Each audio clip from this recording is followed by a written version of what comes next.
पत्रकार परिषदेला उपस्थित आहेत. माननीय रवी भाऊंना मी विनंती करतो की त्यांनी या पत्रकार परिषदेला संबोधित करावं. नमस्कार. खरं तर आजची पत्रकार परिषद आणि या पत्रकार परिषदेच्या निमित्ताने मी भारतीय जनता पार्टीच्या देवदुर्लभ अशा सर्व कार्यकर्त्यांचं, राष्ट्रीय नेतृत्व आदरणीय नरेंद्र मोदीजी, आदरणीय अमित भाई शाह, आदरणीय नड्डाजी, आदरणीय नितीन नवीनजी, आदरणीय शिवप्रकाशजी, आदरणीय 1 वर्षामध्ये जे करता आलं, संघटनात्मक दृष्ट्या पार्टीला मजबूत करण्यासाठी आवश्यक असणारे सर्व केंद्राने दिलेले उपक्रम असतील, त्याचबरोबर राज्याने नव्याने तयार केलेले अनेक पार्टीच्या हिताच्या दृष्टिकोनातून काही उपक्रम असतील, या सर्व उपक्रमांमध्ये भारतीय जनता पार्टीचा कार्यकर्ता, त्याचबरोबर महाराष्ट्रातील विविध क्षेत्रांमध्ये वैचारिक दृष्ट्या जोडले गेलेले अनेक संस्था, या सगळ्यांनी दिलेलं सहकार्य, त्यामुळेच हे सहजपणे शक्य झालं. 1,51,00,000 जवळपास प्राथमिक सदस्य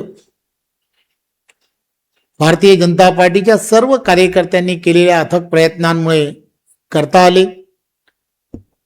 1.5 लाखापेक्षा जास्त सक्रिय सदस्य हे सुद्धा वर्षानुवर्ष पार्टीच्या विचारधारेबरोबर काम करणाऱ्या प्रत्येकाने केलेल्या अथक प्रयत्नांमुळे करता आले. आणि हे सर्व करत असताना तुम्ही सर्वांनी केलेली मेहनत, घरोघरी जाऊन पार्टीची विचारधारा ही प्रत्येकाला समजून सांगून देशाचे लोकप्रिय असे पंतप्रधान नरेंद्र मोदीजी यांच्या नेतृत्वामध्ये विकसित भारत आणि महाराष्ट्राचे लोकप्रिय असे मुख्यमंत्री आदरणीय देवेंद्रजींच्या नेतृत्वामध्ये महायुतीच्या या सत्तेमध्ये विकसित महाराष्ट्र करण्याचं जे भारतीय जनता पार्टीच्या छोट्या छोट्या कार्यकर्त्यांनी मनावर घेतलं आहे, त्याबद्दल मी सर्व कार्यकर्त्यांचं मनपूर्वक धन्यवाद देतो. खरं तर ही जबाबदारी आहे. परमवैभवाच्या दिशेने देशाला जर घेऊन जायचं असेल तर महाराष्ट्राची त्यामधली असणारी भूमिका ही सर्वात मोठी आहे. त्यामुळे आपण सर्वजण काम करत असताना टीका टिप्पणी या सगळ्या गोष्टीकडे दुर्लक्ष करत तळागाळातील प्रत्येक व्यक्तीला न्याय कसा मिळेल, सरकारच्या योजना या त्यांच्यापर्यंत कशा पोचतील, याकडे भारतीय जनता पार्टीच्या तुम्ही आम्ही सर्व कार्यकर्त्यांनी लक्ष देणं हे अत्यंत गरजेचं आहे. प्रत्येक क्षेत्र, मग ते शेतकरी असतील, कष्टकरी असतील किंवा कामगार असेल, या प्रत्येक क्षेत्राला आणि तिथल्या असणाऱ्या अनेक वर्षाच्या असणाऱ्या समस्या असतील, यांना खऱ्या अर्थाने न्याय देण्यासाठी आपण सर्व भारतीय जनता पार्टीचे कार्यकर्ते, पदाधिकारी गेल्या वर्षानुवर्ष काम करतोय. या 1 वर्षामध्ये ती प्रथा आणि परंपरा मी माझ्या बरोबरचे असणाऱ्या सर्व सहकाऱ्यांनी त्या पुढे नेण्याचं काम अतिशय चांगल्या पद्धतीने केलं. आणि त्याचाच परिणाम म्हणून देशाचे पंतप्रधान नरेंद्र मोदीजी यांच्या नेतृत्वामध्ये संपूर्ण देशभरामध्ये भारतीय जनता पार्टी आणि एनडीएला यश मिळत राहिलं, हे आपण सर्वजण पाहता. आणि त्याचबरोबर महाराष्ट्रात सुद्धा भारतीय जनता पार्टी आणि एनडीएला म्हणजेच महायुतीला सुद्धा इथल्या झालेल्या स्थानिक स्वराज्य संस्थांमध्ये अतिशय चांगलं यश हे मिळालं, हे आपण सर्वजण जाणता. भारतीय जनता पार्टीला सर्वात जास्त लोकप्रतिनिधी हे महाराष्ट्रामध्ये आपण सर्व महाराष्ट्रातील असणाऱ्या तमाम जनतेने दिलेल्या आशीर्वादामुळेच हे सहजपणे जिंकता आलेत. त्याचा मला खरं तर आपल्याला सगळ्यांबद्दल कृतज्ञता व्यक्त करणं हे सुद्धा आजच्या या पत्रकार परिषदेच्या माध्यमातून फार गरजेचं आहे.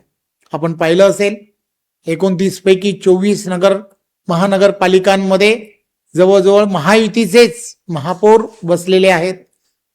प्रत्येक जिल्हा परिषद आपण पाहिली असेल, 12 जिल्हा परिषदेच्या निवडणुका झाल्या, त्यामध्ये सुद्धा महायुतीचाच डंका हा तुम्हाला आम्हाला सर्वांना पाहायला मिळतो आहे.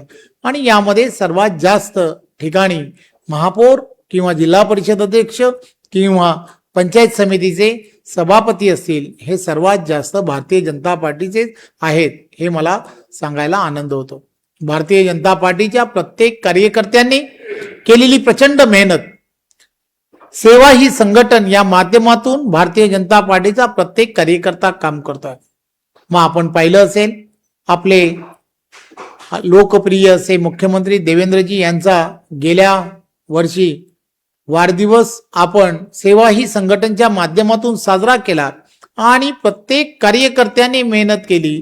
प्रत्येक कार्यकर्त्यांनी रक्तदान शिबिरामध्ये भाग घेतला आणि एक विश्वविक्रम हा आपण त्यावेळच्या काळामध्ये रक्तदान देणारी मंडळी यांचा एक फार मोठा, म्हणजे 78,000पेक्षा जास्त लोकांनी एकाच दिवशी रक्तदान केलं, हा एक फार मोठा विश्वविक्रम झाला.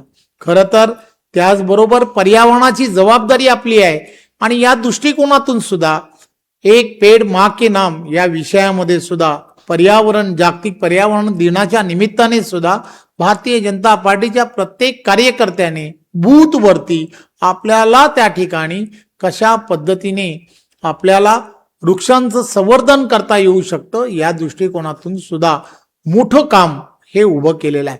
त्यामुळे असा प्रत्येक विषय हा 1 वर्षामध्ये आपण संघटनात्मक दृष्ट्या आणि राजकीय दृष्ट्या भारतीय जनता पार्टी अधिक मजबूत व्हावी या दृष्टिकोनातून सातत्याने भारतीय जनता पार्टीच्या कार्यकर्त्यांनी पदाधिकाऱ्यांनी केलेली प्रचंड मेहनत आणि या मेहनतीमुळे आपण सर्वजण त्या दिशेने जाताना तुम्हाला आम्हाला सर्वांना दिसतो. येणाऱ्या काळामध्ये फार मोठी आव्हानं आहेत महाराष्ट्रामध्ये, आपण सर्वजण पाहत आहे. महाराष्ट्रामध्ये येणाऱ्या काळामध्ये ही आव्हानं जर तुम्हाला आम्हाला सर्वांना एक चांगल्या पद्धतीने आणि संघटनात्मक दृष्ट्या आम्हाला पुढे जर जायचं असेल तर आपल्याला आपल्या कार्यकर्ता म्हणून प्रत्येकाने जबाबदारीने आपला पक्ष, पक्षाची संघटना आणि बूथवरच्या असणाऱ्या आपल्या रचना या पूर्ण करणं आणि बूथवरच्या रचनांमध्ये प्रत्येक वेळेला जसं आपल्याला राष्ट्रीय अध्यक्ष सांगतायत की आम्हाला यानंतरच्या काळामध्ये प्रत्येकाला आपला बूथ मजबूत करण्याच्या दिशेने आपल्याला पावलं उचलायची आहेत. 1 वर्ष आपण अतिशय चांगल्या पद्धतीने या संघटनेमध्ये काम केलंय, परंतु यानंतरच्या काळामध्ये सुद्धा अपेक्षा याच आहेत की या 1 वर्षामध्ये केलेलं काम यापेक्षाही अधिक चांगलं गतिमान पद्धतीने काम पुढील काळामध्ये तुम्हाला आम्हाला आणि सर्वांना मिळून करायचं आहे. मी पुन्हा एकदा महाराष्ट्रातील सर्व जनतेचे खूप खूप आभार मानतो की भारतीय जनता पार्टीला प्रत्येक स्थानिक स्वराज्य संस्था की ज्या स्थानिक स्वराज्य संस्थांमध्ये आपण दिलेलं यश आणि त्याचबरोबर आम्हाला आदरणीय पंतप्रधान नरेंद्र मोदीजी यांच्या नेतृत्वामध्ये आणि महाराष्ट्राचे लोकप्रिय असे मुख्यमंत्री देवेंद्रजी यांच्या नेतृत्वामध्ये दिला गेलेला तळागाळातील प्रत्येक क्षेत्रामधला पाठिंबा हा असाच आपण वृद्धिंगत ठेवा, एवढीच आपण सर्वांना या पत्रकार परिषदेच्या माध्यमातून विनंती करतो. धन्यवाद. पासून ते आता अगदी काळ झालेल्या ठाणे जिल्हा बँकेच्या निवडणुकीत सगळीकडे भाजप अग्रेसर दिसताना पाहायला मिळते. संघटना सांभाळण्यावेळेस अनेक पक्षात कापुली सुद्धा संघटना सांभाळणं कितपत मोलाचं आहे आणि ते सगळं कसं केलं. खरं तर ही जबाबदारी आहे आणि ही जबाबदारी फक्त एकटा रवींद्र चव्हाण याची ही जबाबदारी नसते. पार्टीचे असंख्य कार्यकर्ते, पदाधिकारी या सगळ्यांची असणारी प्रचंड मेहनत आहे.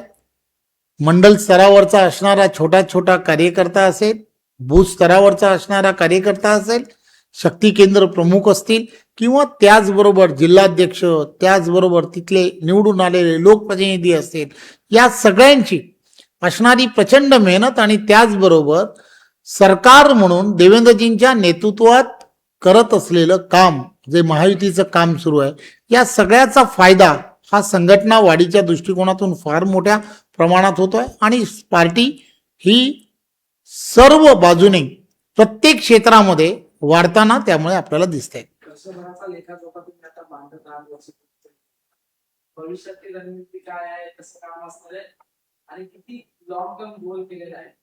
एक गोष्ट लक्षात घेतली पाहिजे की आम्हाला संघटनात्मक बूथ लेवलवरती काम येणाऱ्या काळामध्ये देशाचे पंतप्रधान जसे म्हणतात की बूथ आपला मजबूत झाला पाहिजे, त्यामुळे या महाराष्ट्रामध्ये असणारे 1,02,256 एवढे बूथ आहेत. या बूथवरती भारतीय जनता पार्टी त्या ठिकाणी मजबूत होणं हे असणारं प्रत्येक कार्यकर्त्याचं आणि पदाधिकाऱ्याचं यानंतरच्या काळामधलं असणारं ध्येय आहे. बाहेरचे बरेच पदाधिकारी पक्षात आल्यानंतर ते जुने निष्ठावंत आहेत, त्यांच्यावर काय अन्याय झाला वाटत नाही.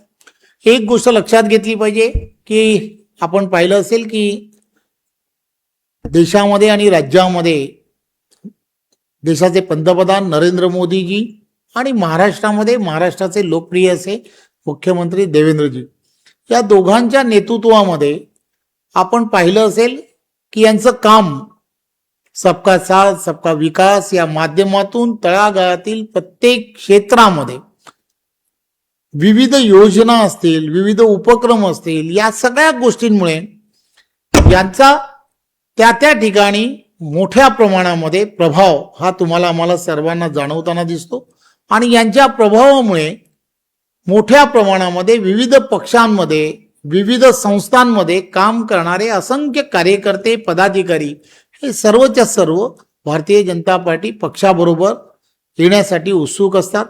त्यामुळे अशा सर्व कार्यकर्त्यांची वर्षानुवर्ष की त्या भागांमध्ये असणारी एक स्वतःला त्यांना मानणारा असा एक फार मोठा वर्ग असतो.